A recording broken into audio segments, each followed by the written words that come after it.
Assalamualaikum warahmatullahi wabarakatuh. Alhamdulillah, Alhamdulillah pada malam ini sekali lagi. Jadi saya saja masuk awal untuk sama-sama pakai share. Kalau boleh sementara menantikan kawan-kawan, sahabat-sahabat yang lain tolong share dan like. InsyaAllah tolong share dan like pada sahabat-sahabat lain. Kalau boleh saya cuba hari ini masuk awal dalam masa 5 minit awal untuk memberi ruang kepada sahabat-sahabat lain dapat berkongsi ilmu berkaitan dengan harta Ismet Ulam Raja. Tajuk kita pada malam ni. Jadi sahabat di luar kalau boleh teruskan share. Saya cuba share lagi. Okey. Yang baru menonton boleh tolong like saya punya page. Saya minta 4 like saya punya page. InsyaAllah isu-isu terkini berkaitan dengan perundangan syariah kita akan bincangkan, dan artikel-artikel yang saya buat secara santai untuk pemahaman kepada orang awam. Yang ni kalau taraf peguam baca memang dia kata bacaan penulisan saya taraf tadika lah.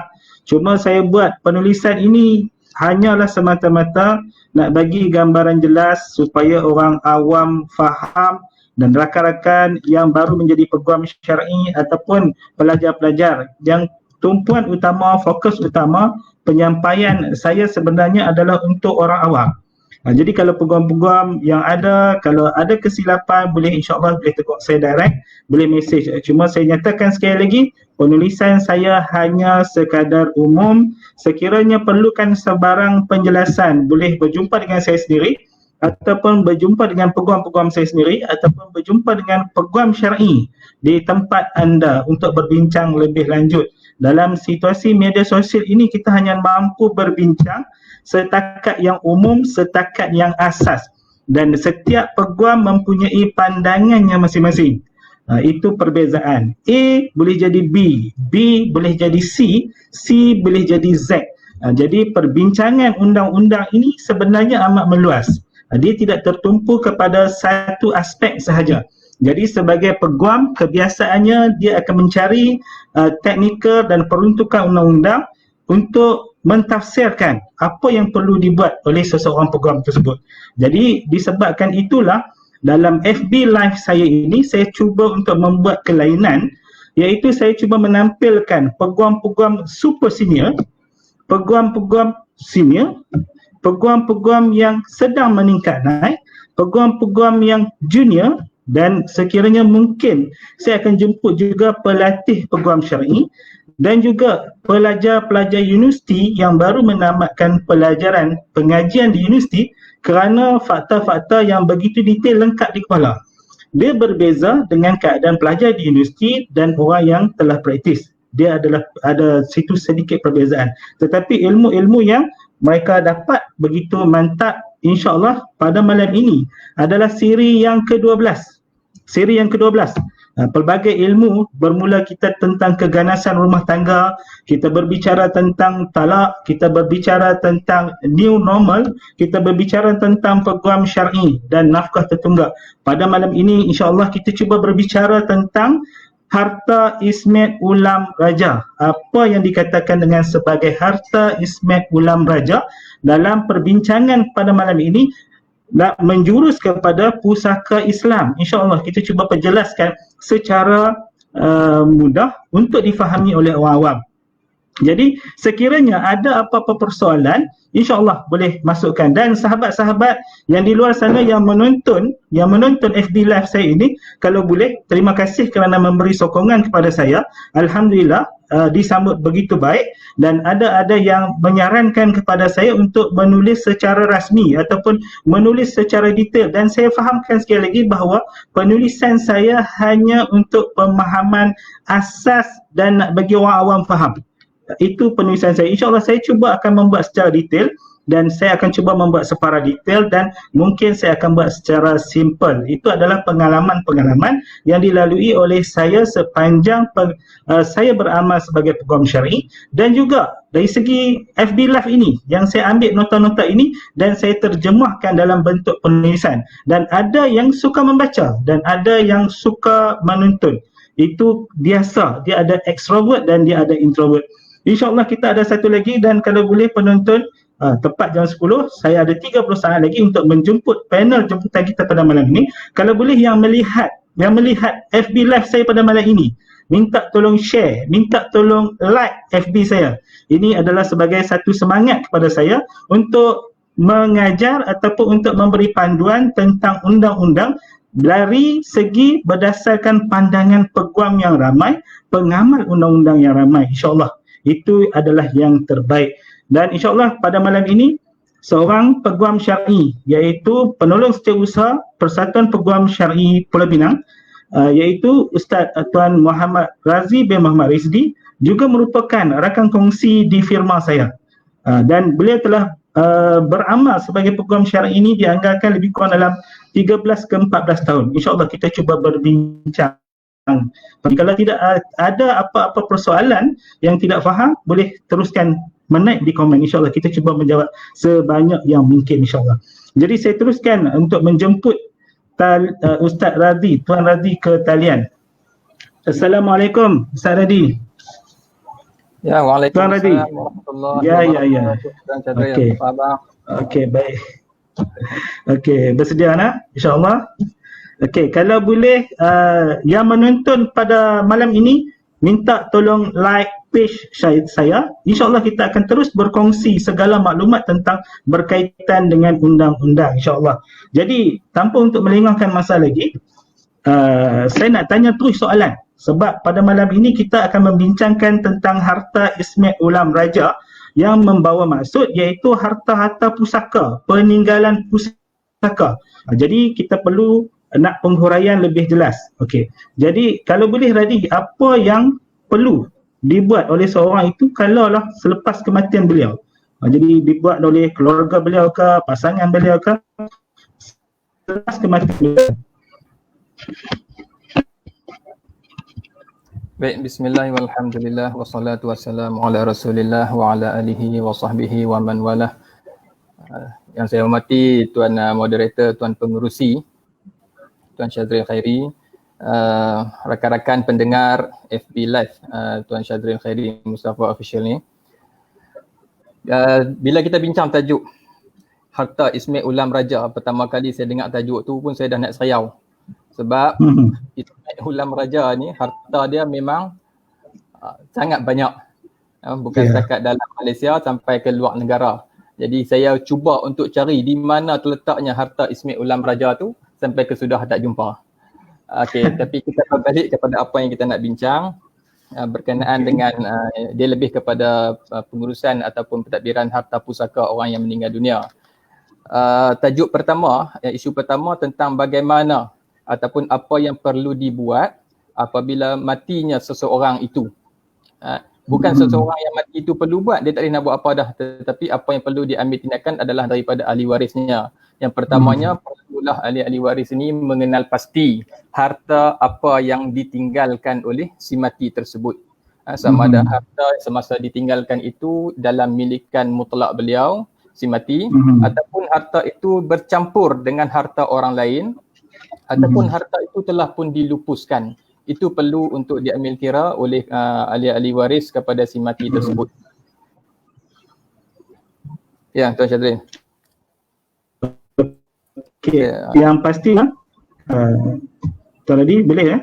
Sebab di Kepala Batas ini ada dia sedikit gangguan pada malam ini, juga terdapat hujan lebat. Di kawasan utara Kepala Batas ini terdapat hujan begitu lebat. InsyaAllah kita cuba sampaikan sebab kita dah letakkan masa pada malam ini. Jadi semestinya untuk menuntut harta Ismet Ulam Raja mesti ada kematian nombor satu. Kalau tidak ada kematian, itu bukan menjadi harta Ismet, bukan menjadi harta pusaka lagi, seperti mana yang dijelaskan oleh Tuan Razi sebentar tadi. Jadi apabila terdapatnya kematian, biasanya permohonan perwarisan ataupun permohonan faraid di mana yang perlu dipohon terlebih dahulu. Silakan.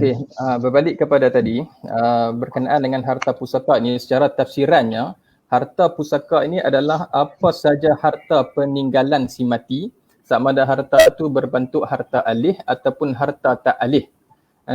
Dan harta-harta tersebut setelah ditolak segala hutang dan kewajipan yang perlu ditanggung oleh si mati sebelum itu, dia adalah menjadi harta yang akan diwarisi oleh ahli-ahli warisnya. Okay?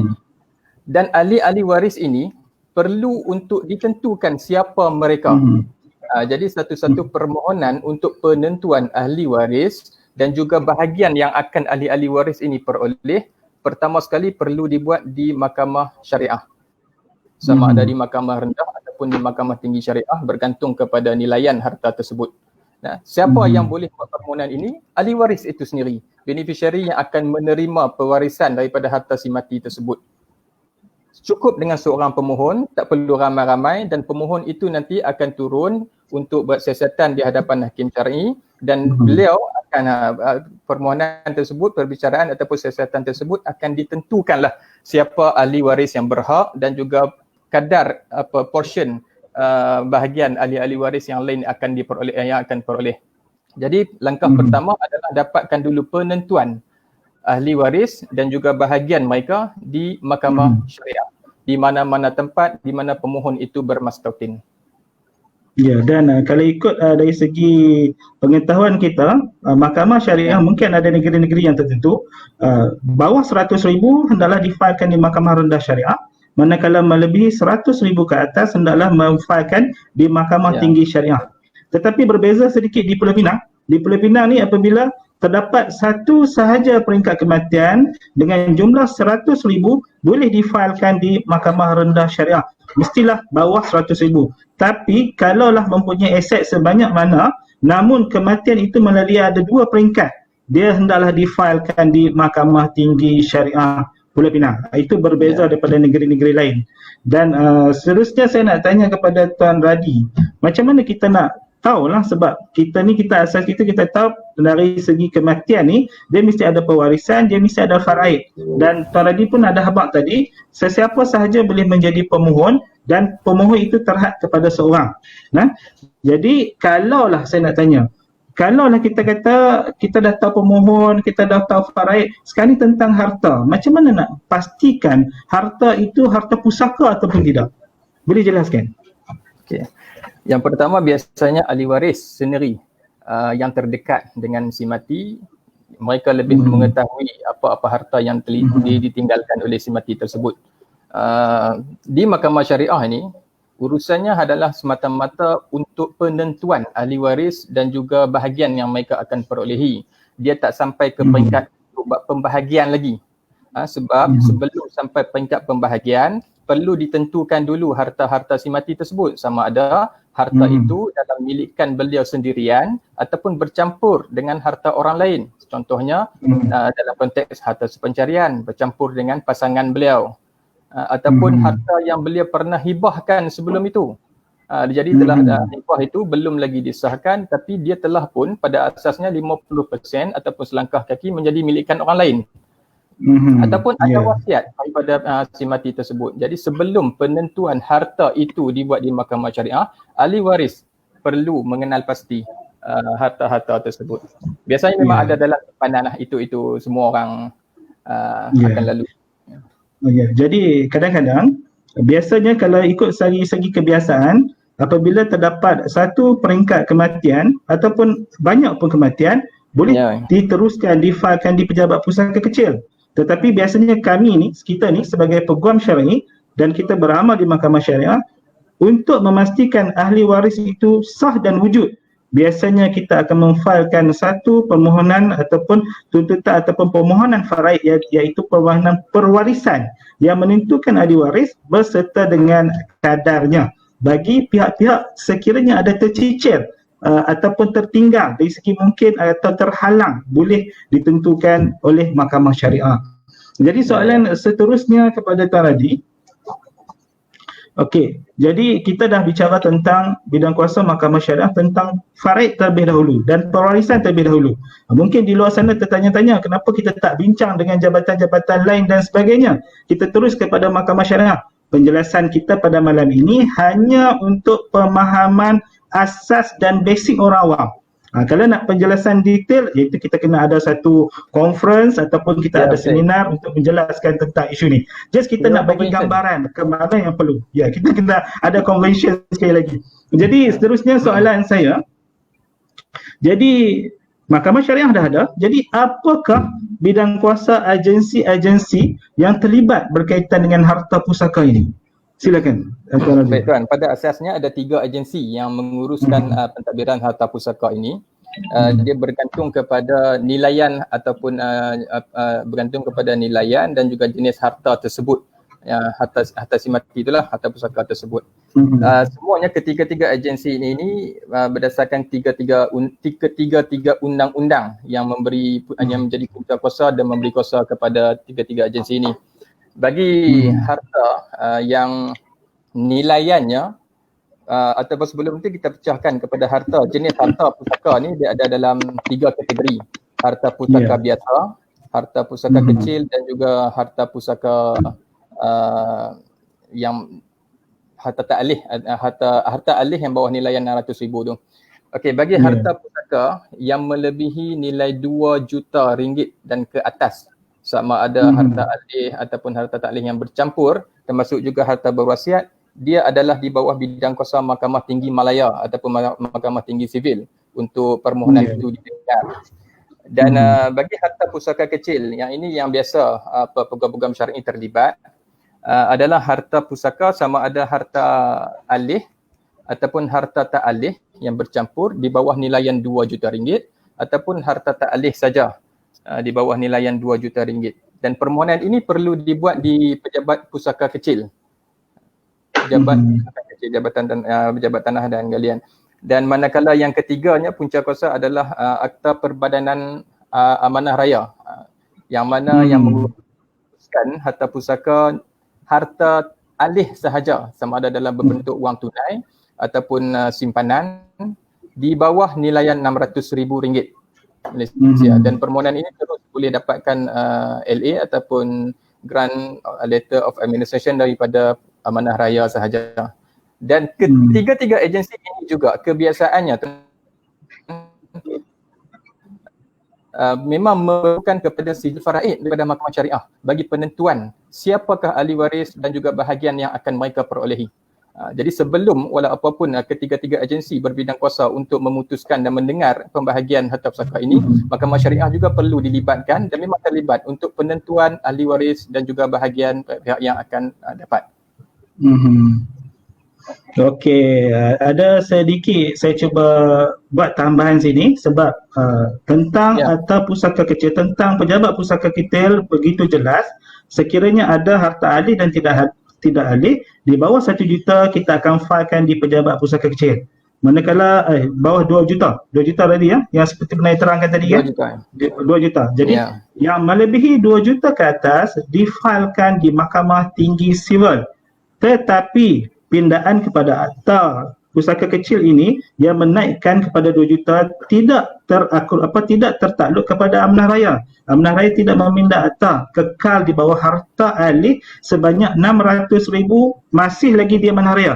Tapi bagaimana dalam keadaan sekiranya 650,000, 1,900,000 dan sebagainya?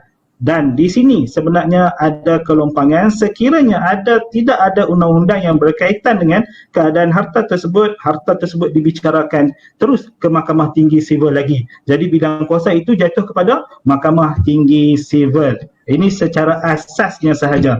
Jadi seterusnya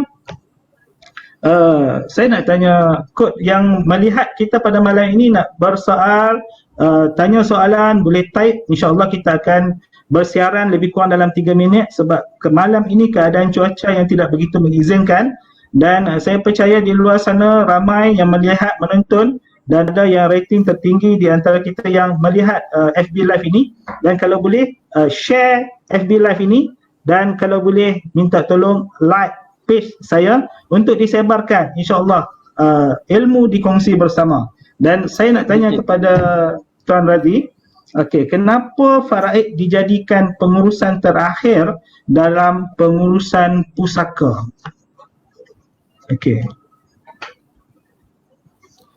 Saya nak tambah sedikit sebelum tu Tuan Syazril. Berkenaan dengan tanggungjawab ahli waris dalam menentu dan memastikan harta yang ditinggalkan oleh si mati. Perlu difahami, yang ini untuk makluman orang awam saja sebab program-program biasanya semua dah tahu. Ada beberapa kategori harta. Ada gangguan ada gangguan ulang tekan tadi.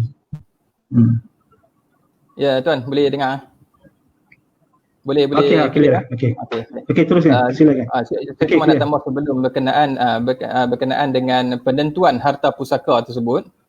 Ini untuk makluman orang awam saja. Harta yang ditinggalkan oleh si mati, dia biasanya datang dalam bentuk simpanan, dia datang dalam bentuk duit ringgit, cash ataupun sebagainya. Dan di situ kadang-kadang dia ada duit bagi kaki tangan kerajaan. Biasanya dia akan ada faedah terbitan, ganjaran terbitan, pencen dan sebagainya. Ini persoalan ni memang banyak kita duk jumpa. Kebanyakan klien yang mai jumpa, dia mai mohon isytiharkan faedah terbitan, ganjaran terbitan dan pencen itu sebagai harta pusaka dan perlu dibahagikan kepada ahli waris.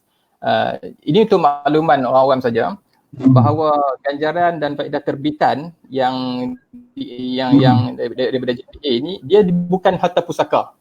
Dia di bawah akta pencen, dia bukan harta pusaka dan dia memang menjadi hak kepada siapa yang JPA nak bagi. Biasanya isteri ataupun anak-anak. Nah, dia tak perlu untuk difaraidkan. Bermaksud ahli waris yang lain yang layak menerima pusaka tidak layak untuk menerima faedah terbitan ataupun ganjaran terbitan ataupun pencen daripada Jabatan Perkhidmatan Awam ini. Itu satu tambahan sajalah Tuan Syazril. Dan ada lagi harta yang dipegang amanah oleh si mati. Kadang-kadang dalam daftar grant dan sebagainya ada didaftarkan atas nama seorang individu, tetapi pada asasnya dia adalah pemegang amanah. Kadang-kadang dia mai jumpa, dia nak benda ini isytiharkan sebagai harta pusaka. Padahal itu adalah harta yang dia pemegang sebagai pemegang amanah sahaja dan dia tidak layak untuk buat apa-apa transaksi ataupun tidak layak untuk akses terhadap harta tersebut pada asasnya. Dan ada juga harta yang diwakafkan. Harta yang telah diwakafkan, sama ada harta itu diwakafkan dengan satu perjanjian yang jelas ataupun tanpa perjanjian yang jelas. Jadi itu bukan harta pusaka, tetapi perkara tersebut perlu berbalik kepada mahkamah syariah untuk buat pengesahan terlebih dahulu. Jadi bermaksud apa yang saya nak sebutkan di sini, bermaksud pada akhirnya sekiranya harta yang diwakafkan itu diisytiharkan bukan harta pusaka, jadi ahli waris perlu berlapang dada untuk tidak menerimanya. Itu sebagai tambahan kepada pengenalan ataupun penentuan harta-harta si mati oleh ahli waris. Ya. Dan saya maklumkan sekali lagi pada penonton di luar sana, pada hari ini kita membincangkan topik pusaka. InsyaAllah pada tajuk akan datang kita akan spesifik lagi kepada wakaf, pada hibah, pada wasiat dan sebagainya. Hari ini gambaran secara umum tentang pusaka Islam. Jadi ada satu soalan daripada Ahmad Fuad. Yang ni berarti pada tuan tulis ini, kita tadi dia kata bagaimana nak hati waris enggan bagi ulama. Ya, bagaimana nak tuntut Tuan Radhi, ada Radhi tadi? Ya, ada, tapi line putih-putih ni. Dia terputih-putih sebab di sini hujan. Okey. Bagaimana nak tuntut hutang si mati sekiranya waris enggan bagi kerjasama? Okey, soalan daripada Mafuan. Okey, berkenaan dengan hutang ini tuan, pada asasnya hutang ini perlu ditulis. Jadi perlu ada satu dokumen lengkap tentang hutang tersebut. Hutang sebelum dituntut perlu pastikan kewujudan hutang tersebut terlebih dahulu. Dan sekiranya boleh dibuktikan hutang tersebut wujud, cara bagaimana untuk dituntut kepada ahli waris ada dua keadaan pada pandangan saya. Dapat ada perbincangan toleransi secara baik dengan ahli waris, dengan suluh yang terbaiklah antara pemiutang dan juga ahli waris. Ataupun sekiranya gagal juga, pandangan saya lah dia lebih kepada tuntutan sivil di mahkamah sivil. Tetapi punca utama dia perlu pastikan hutang tu wujud terlebih dahulu, barulah boleh dibuat tuntutan terhadap ahli waris yang berkenaan. Okey, jadi ada juga yang saya percaya bahawa tuntutan hutang boleh dinyatakan ketika mana di pembicaraan di pejabat pusaka kecil. Sebab kebiasaan pembicaraan di pejabat pusaka kecil, pihak pentadbir tanah akan memastikan terlebih dahulu adakah hutang-hutang dijelaskan, adakah belanja pengebumian dijelaskan. Biasanya ini antara juga peringkat-peringkat yang boleh diselesaikan ataupun dituntut hutang harta si mati sebagai satu tambahan. Dan ada lagi soalan daripada Fahmi Ibnu Jamil. Mungkin Radhi kenal ikut no dengan apa Tuan Chang ni. Okey. Assalamualaikum Tuan Radhi. Saya ada soalan sedikit. Di dalam kes harta sebencaran ada ditekan mengenai sumbangan pihak-pihak. Seandainya sumbangan tersebut tiada bukti secara zahir, ya, hanya sekadar keterangan pihak-pihak, adakah mahkamah boleh mengambil kira hanya keterangan pihak-pihak dalam membuat keputusan tanpa bukti secara zahiriah, tidak ada pengemukaan dokumen atau penzahiran dokumen? Okey, silakan Tuan Radhi. Baik, terima kasih. Ni lari tajuk sangat dah ni. Kita bincang pasal harta pusaka, dia main tanya harta pencarian, tapi tak apa, kita rahimkan. Kita rahimkan. Nama macam pernah dengar, tapi dia no. Baik. Okey. Ini persoalan macam mana apa yang diambil kira dalam membuat keputusan itu soalan itu hanya boleh dijawab oleh hakim. Nah. Okey, ini berbalik kepada tata cara untuk memberi keterangan, tata cara pembuktian dalam mahkamah.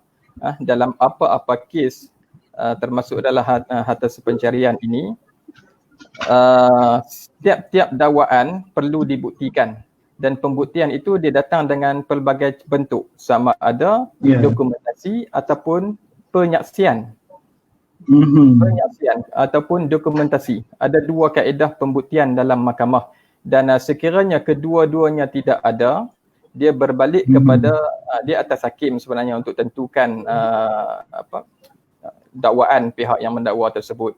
Mahkamah sama ada dia melihat keterangan siapa yang lebih kuat, dia akan memutuskan berdasarkan keterangan yang lebih kuat, ataupun sekiranya keadaan tidak cukup keterangan daripada pihak yang menentang, mahkamah boleh mengambil kira sama ada qarinah yang ada ataupun sumpah daripada pihak yang mendakwa saja untuk menguatkan keterangan beliau. Betul ya soalan? Harap Tuan Chang faham ke nak? Seperti mana Tuan Radhi kata, kena ada dokumen, kena ada bukti dokumen. Kalau tidak ada asas, macam mana nak buat tuntutan? Kecuali bersetuju ataupun pihak defender bersetuju, kata memang itu ada hutang ataupun di atas ataupun dokumen itu adalah milikan beliau yang dianggap sebagai sempurna. Tuan Chang faham tu, dia dah gelap. Soal pembuktian dalam mahkamah ini, saya biasa ditegur oleh hakim, dia kata jangan jadikan mahkamah ini sebagai kedai kopi. Nasib mesti kena ada pembuktian. Maknanya mesti bukti yang jelas sebagai asas tuntutan setiap apa yang dibuat sebenarnya. Okey, yang menonton pada malam ini saya rasa begitu ramai juga. Jadi kalau boleh tolong like page saya untuk dapatkan informasi terkini berkaitan dengan undang-undang syariah, kes-kes syariah tentang keadaan perundangan di Malaysia. InsyaAllah kita cuba bincang.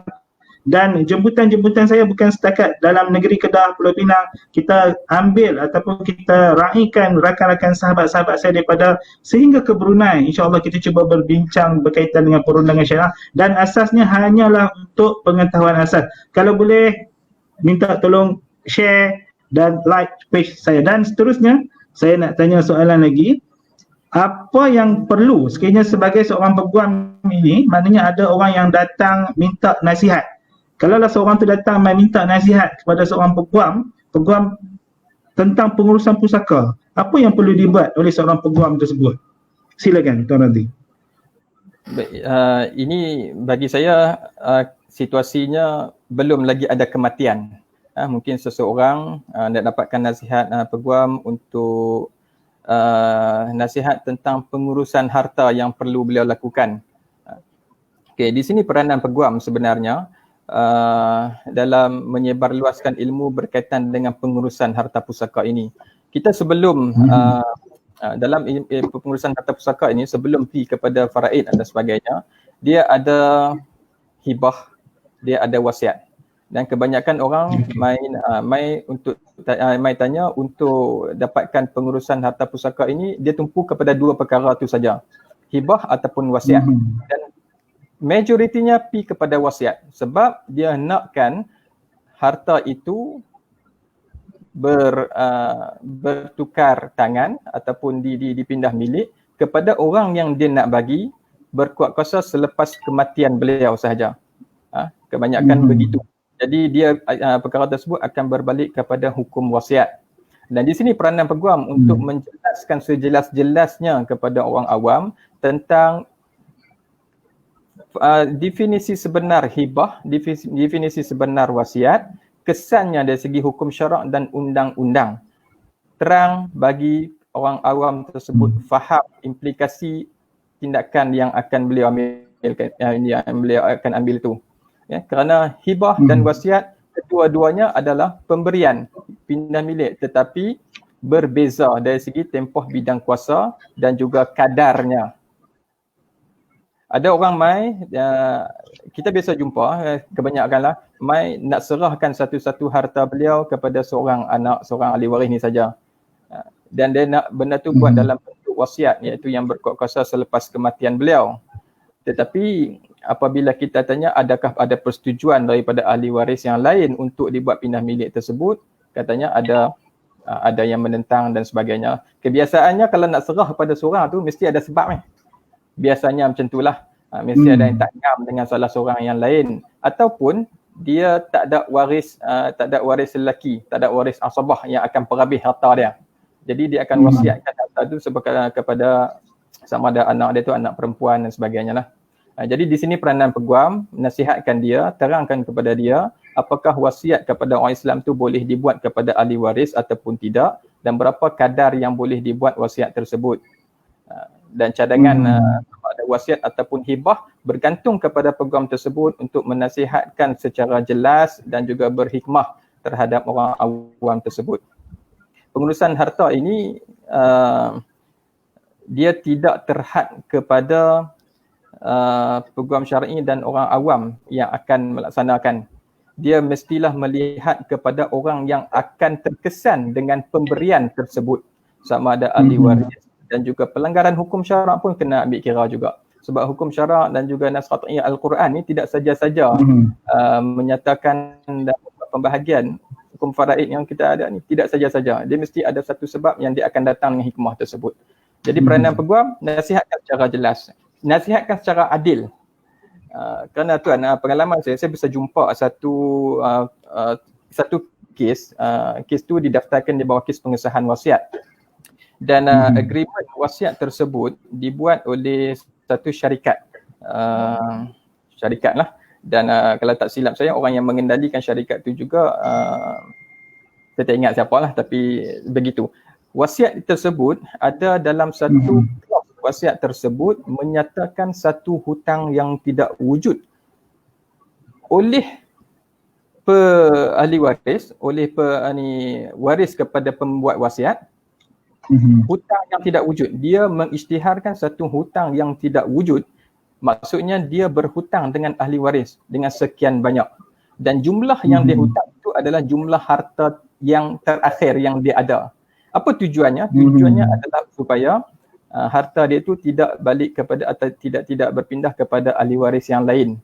Situasi kes tersebut, pembuat wasiat ataupun si mati tersebut, dia tidak mempunyai anak lelaki, tidak mempunyai suami, tidak mempunyai bapa. Dia cuma ada 2 orang anak perempuan sahaja, dan kalangan yang lain adalah adik-beradik dia yang terdiri daripada lelaki dan perempuan.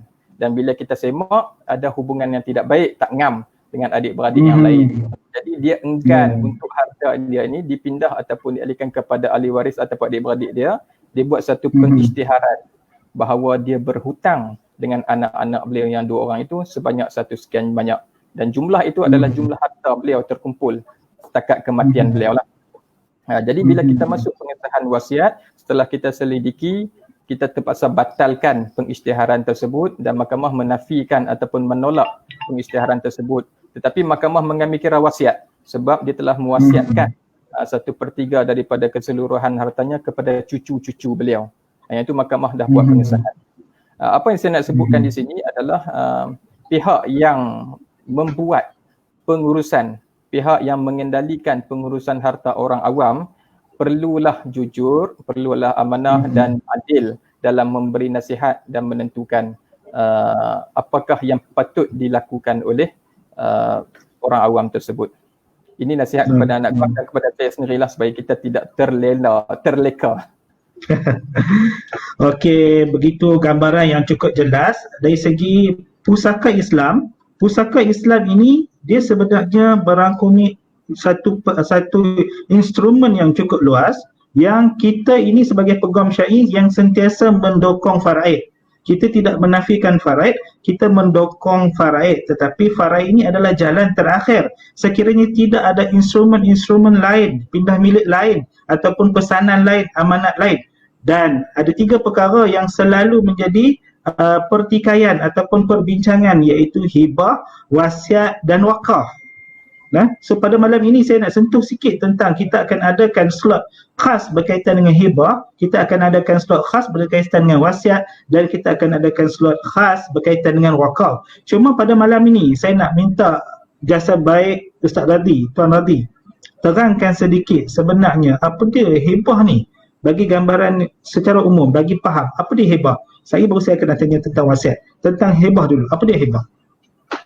Baik, hibah ni dalam bahasa mudah ni adalah pemberian. Itu saja. Bahasa mudah dia adalah pemberian. Dan lebih dalam lagi, dia adalah pemberian atas dasar kasih sayang daripada seseorang kepada seseorang yang lain. Daripada seseorang kepada agensi yang lain, mana-mana pihak. Dan pemberian itu adalah pemberian tanpa syarat. Dan pemberian tersebut mestilah berkuat kuasa serta merta. Bukan maksudnya hari ni bagi, hari ni tak, bukan maksud macam tu. Kalau perlu kepada transaksi, contohnya pemberian tanah, contoh, dia mesti, hibah itu mestilah lengkap dengan pindah milik tanah tersebut. Itu contoh hibah lah. Dan dia adalah berkuat kuasa serta merta. Tidak boleh diletakkan syarat selepas kematian dan sebagainya. Tetapi tuan, hibah sekarang ni pun dia dah bercambah konsepnya. Contohnya sekarang kita ada hibah takaful dan sebagainya. Dia memang kalau nak ikut hibah takaful tu perbincangan, memang dia khilaf. Perbincangan ada yang mengatakan sah, ada yang mengatakan tidak sah. Tetapi lebih kuat kepada mengatakan sah. Sebab apa? Dia tak memenuhi rukun. Itu khilaf. Itu khilaf. Benda tu boleh berlaku, boleh diperbahaskan lagi.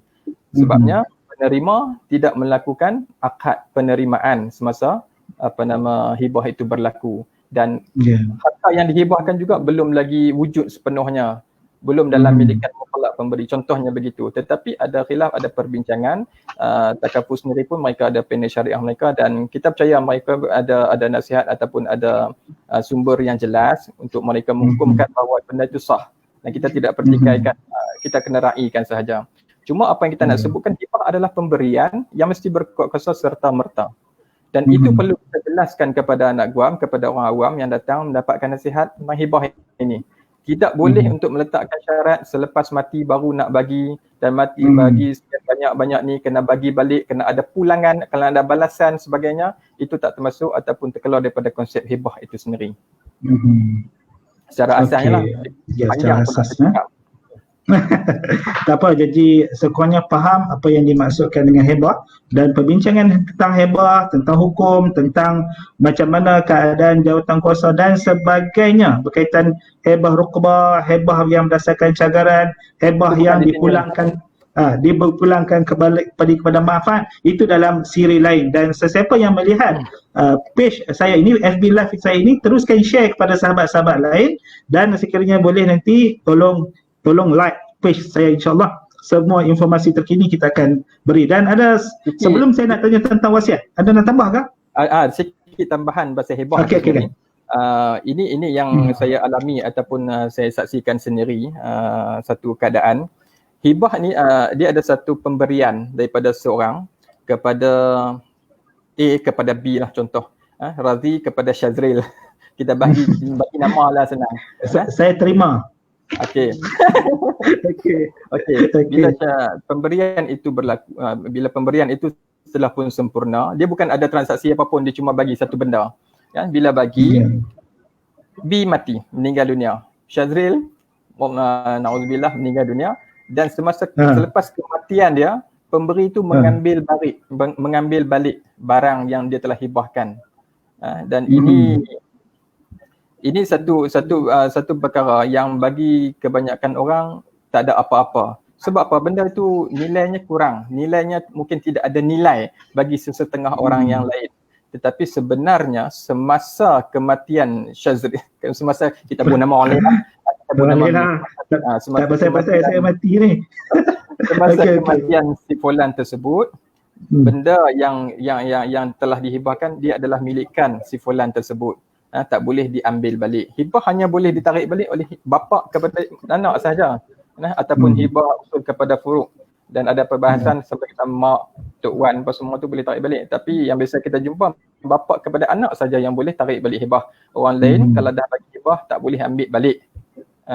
Jadi tindakan tersebut sekiranya berlaku, kita nasihatkan kepada orang yang mendengar, mana-mana orang yang berkenaan, boleh untuk serah balik kepada orang yang berkenaan lah.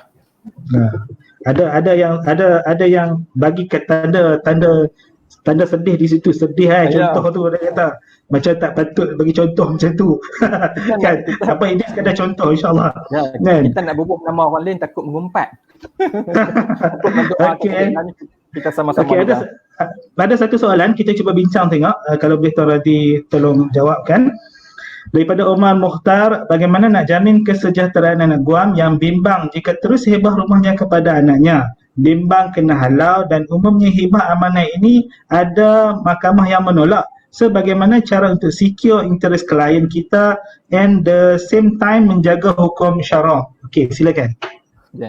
Ini memang yang kita jumpa kes-kes yang sedia ada.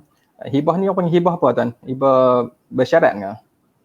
Dia bukan hibah bersyarat, dia hibah direct, cuma dia memegang sebagai satu pemegang amanah bagi diri dia dan dikembalikan manfaat tu kepada dia sehingga apa-apa jadi ataupun yang kata anak dia yang menerima tu bersedia untuk menanggung semula pemberian itu. Maknanya dia kembalikan manfaat. Dia tidak ada satu syarat diletakkan di situ. Boleh teruskan sikit. Ini kes apa Tuan Radhi pernah bawa ni, kes ni memang terlalu banyak yang kita bawa di mahkamah sebenarnya. Okay, ini memang ada yang memang kita jumpa, tetapi saya sendiri sehingga ke hari ini saya masih berpegang kepada hibah itu mestilah sempurna rukun dan syaratnya berdasarkan mazhab Syafi'i. Itu pandangan saya. Tetapi saya tidak menolak pandangan yang lain yang mengatakan boleh untuk hibah sebegini untuk dibuat kerana ada keperluan tertentu. Cumanya siapa yang boleh untuk mengesahkan dan menentukan perkara ini adalah mahkamah syariah ataupun hakim syar'i. Jadi kes-kes begini ini dia akan berbalik kepada peguam itu sendiri. Bagaimana dia nak mendalami ilmu berkenaan dengan hibah sebegini. Hibah yang berbuat kuasa selepas kematian pemberi, dia mesti ada syarat-syarat tertentu, dia mesti ada keringanan tertentu dari segi hukum untuk membenarkan hibah sebegini untuk dibuat. Mungkin ada perbahasan di situ. Jadi atas peguam untuk mendalami ilmu yang berkenaan dan seterusnya sekiranya ada dan boleh untuk menasihati anak guam, perkara seterusnya adalah untuk ke mahkamah syariah untuk dibuat pengesahan. Okey, pandangan saya di sini memang ada terdapat mahkamah yang menolak dan ada mahkamah yang menerima permohonan sebegini untuk didengar. Ini peringkat awal semasa pendaftaran. So kuasa pendaftar sama ada untuk menolak ataupun menerima permohonan ini didaftarkan. Pandangan saya dan saya juga percaya ramai peguam lain belum setuju bahawa ini adalah di dalam bidang kuasa mahkamah syariah, dalam bidang kuasa hakim syar'i untuk mendengar dan memutuskan perkara ini. Apa? Ini adalah perkara yang telah pun dinyatakan di dalam enakmen pentadbiran negeri-negeri. Bidang kuasa mahkamah tinggi syariah untuk mendengar dan memutuskan perkara yang berkaitan dengan alang ataupun hibah semasa Alam hidup. semasa hidup. Ya. Itu adalah peruntukan umum. Peruntukan itu memberi hak ataupun memberi kuasa kepada hakim untuk mendengar dan memutuskan. Sepatutnya lah tidak berlaku situasi pendaftar daripada peringkat awal menolak permohonan itu untuk didaftarkan. Perlu untuk rilis pendaftaran kes tersebut dan didengar di depan hakim. Jadi di sinilah peranan peguam untuk menghujahkan dari segi hukum syarak dan undang-undang yang ada untuk mengatakan bahawa hibah tersebut sah ataupun boleh untuk disahkan. Macam mana nak secure anak guam? Nak yakinkan, nak bagi anak guam rasa secure dengan permohonan yang beliau akan buat, terserah pada peguam. Itu adalah skill. Betul. Dan kebiasaannya skill ni dia kena simpan kita terang umumnya. Omar Mokhtar ni dia seorang peguam, nanti kita sembang di belakang. Cuma dari segi asas, dari segi undang-undang ni, sekiranya ada sesuatu percanggahan, pendapat dan pandangan, jalan terakhirnya adalah tafsiran di mahkamah itu sendiri. Jadi kalaulah ada 4, 5, 10 kes yang berkaitan dengan keputusan di peringkat mahkamah raya yang berkaitan dengan hibah amanah ini, kita boleh diperjelaskan lagi dalam kes-kes yang lain. Peguam ini adalah seorang yang pemudah cara yang diminta oleh anak guam dia berdasarkan ilmu yang ada, kita bawa ke mahkamah dan kita berhujah. Dan sekurang-kurangnya panduan, pandangan, sekiranya keputusan mahkamah itu menjadi suatu keputusan yang sah, dia akan menjadi panduan kepada kes-kes lain terdahulu. Jadi jangan takut mencuba, kena berani mencuba, insya-Allah. Okey, jadi soalan seterusnya, kita dah selesaikan sedikit tentang hibah. Kalau hibah ni kita nak berbincang, mungkin akan menjadi satu hari pun tak selesai. Kita teruskan sedikit tentang tafsiran berkaitan dengan wasiat. Wasiat ini apa dia, Tuan Radhi? Boleh ceritakan sikit? Baik, saya cuma bagi tafsiran mudah berkenaan dengan wasiat. Wasiat orang Islam adalah Hello? Ya. Wasiat orang Islam adalah pemberian. Dengan ada gangguan sikit tadi. Okay. Dia adalah pemberian seseorang kepada orang yang lain yang bukan ahli warisnya. Itu bahasa mudahlah. Pemberian seseorang kepada seseorang yang lain yang bukan ahli warisnya dengan kadar tidak melebihi 1/3 daripada keseluruhan harta pewasiat tersebut. Dan wasiat ini dia berkuat kuasa selepas kematian pemberi wasiat. Itu tafsiran mudahnya lah wasiat ini. Ya, dia apa beza dengan hibah dengan wasiat tu, Tuan Radhi? Hibah tadi kita sebutkan, hibah ini bagi serta-merta kena buat pindah milik, kena ada transaksi. Dan sebab antara rukun hibah itu sendiri adalah qabat, transaksi itu sendiri. Jadi wasiat ini dia beri dan tak semestinya penerima itu mengetahui pemberian semasa pemberian itu berlaku. Itu wasiat. Apapun dia adalah pemberian tidak melebihi 1/3 kepada seseorang yang bukan ahli waris dan ianya berkuat kuasa selepas kematian pemberi wasiat. Itu adalah wasiat.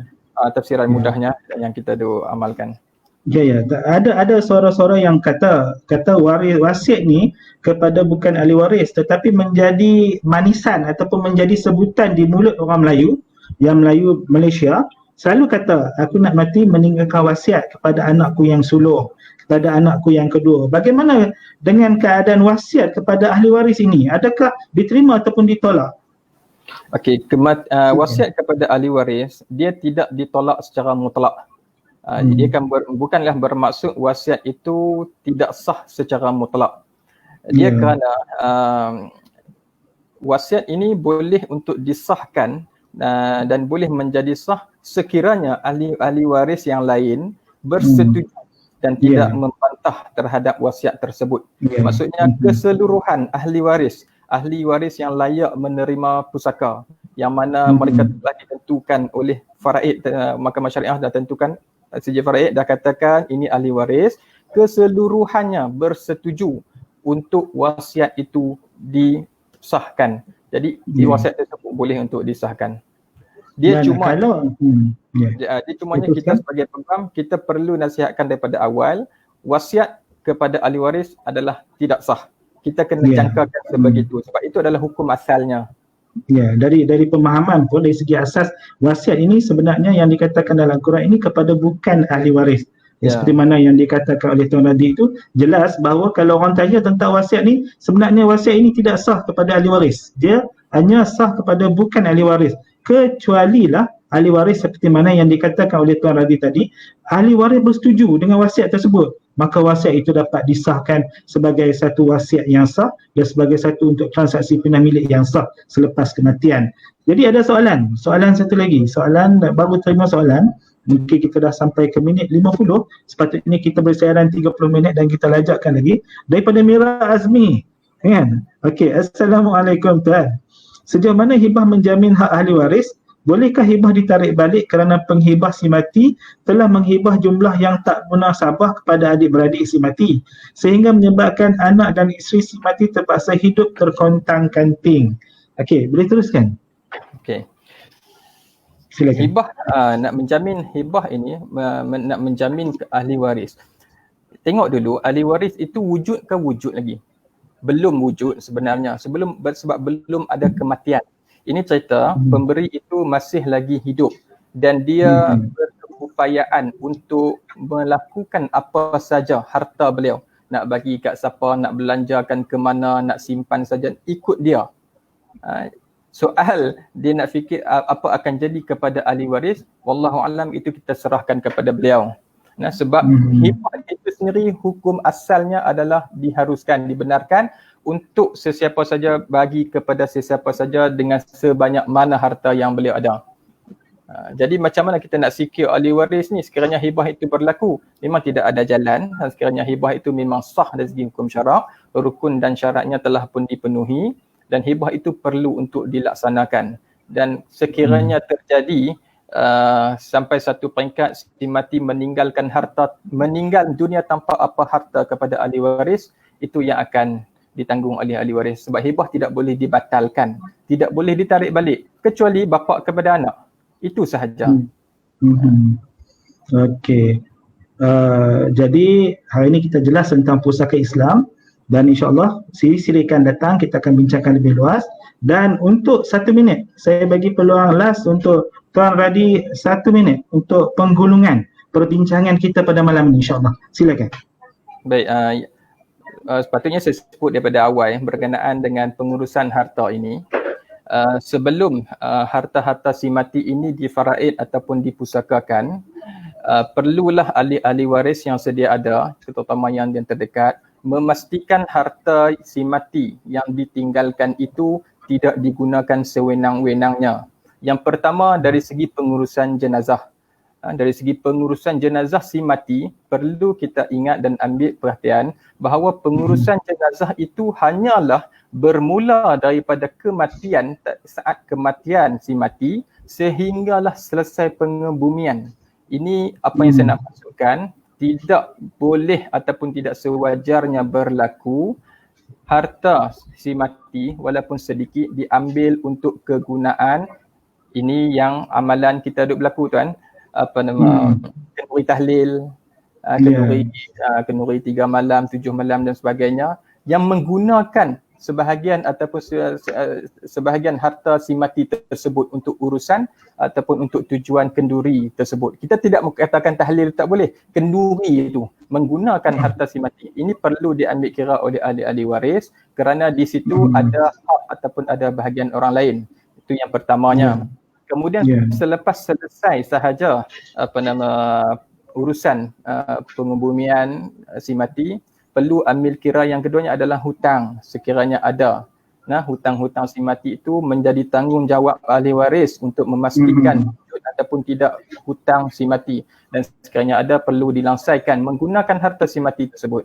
Dan yang ketiga perlu ditentukan sebagaimana saya sebutkan tadi, harta-harta si mati sama ada dalam milikan mutlak beliau ataupun telah bercampur dengan harta orang lain. Yang pertamanya sama ada harta sepencarian antara si mati dengan pasangan beliau, ataupun ada harta yang pernah dihibahkan, ada wasiat ataupun ada yang telah diwakafkan. Itu perlu diambil kira dan ditentukan oleh ahli-ahli waris.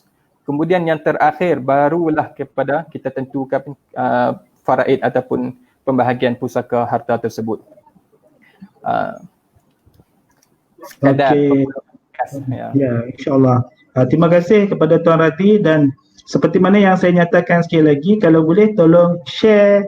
Setiap malam kita akan adakan jam 10 malam pembincangan berlainan topik, dan berlainan kebanyakan adalah pimpinan PJSM di utara, Kedah, Perlis dan Pulau Pinang, dan ada program-program tertentu daripada selatan, timur. Kita akan cuba untuk berbincang, dan saya minta kepada yang menonton FB live saya ini dapat like page saya ini untuk dapatkan informasi terkini ataupun berkaitan dengan perundangan syariah. InsyaAllah kita akan jumpa lagi pada malam esok jam 10 malam, dan Assalamualaikum warahmatullahi wabarakatuh. Assalamualaikum warahmatullahi wabarakatuh.